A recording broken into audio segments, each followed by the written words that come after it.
নমস্কার বন্ধুগণ, আজকে আমি একটা ক্রনিক অস্টিওমাইলাইটিস একটা বাচ্চা মেয়ের আছে হয়েছিল। তা পেশেন্টটাকে আমাকে রেফার করেন doctor Deepak Marathi sir. Patient আজকে আমার কাছে 2.5 মাস হলো ট্রিটমেন্টে আছে।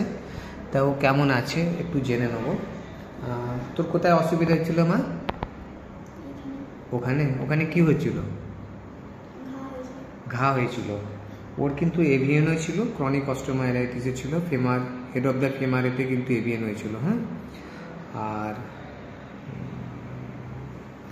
ঠিক আছে, তুই আমার কাছে কতদিন ধরে দেখাচ্ছিস? 2.5 মাস ধরে দিয়ে। এখন আগে যে সমস্যাগুলো হতো, আগে যেমন পুঁজ বেরোতো তাই তো, ফেটে যেত, মানে আজ থেকে লকডাউনের সময় হঠাৎ এখানে ব্যথা করতে লাগলো। হ্যাঁ, ডান দিকে জানাল এখানে, হ্যাঁ, এই বছরে এইখানে, হ্যাঁ, তারপর ইনফেকশন বটে। ওষুধ খেলাম, নিয়ে মল্লাপুর থেকে বর্ধমান থেকে কলকাতা, কোথাও ভালো হলো না। দিয়ে মাটিতে দেখালাম, মাটির সাথে ছবি করলো, ছবি করে বলছি যে গুলটা খেয়ে নিয়েছে, এই গুলটা খেয়ে নিয়েছে। দিয়ে আপনার নাম করলো, দাসকে দেখান। এবার আপনার কাছ থেকে হেমন্ত ওষুধ খেয়ে আজকে 2.5 মাস থেকে এখন ঠিক আছে। আগে সবসময় শরীরে জ্বর থাকতো, ব্যথা হতো, কিছু খেত না, মনমরা হতো।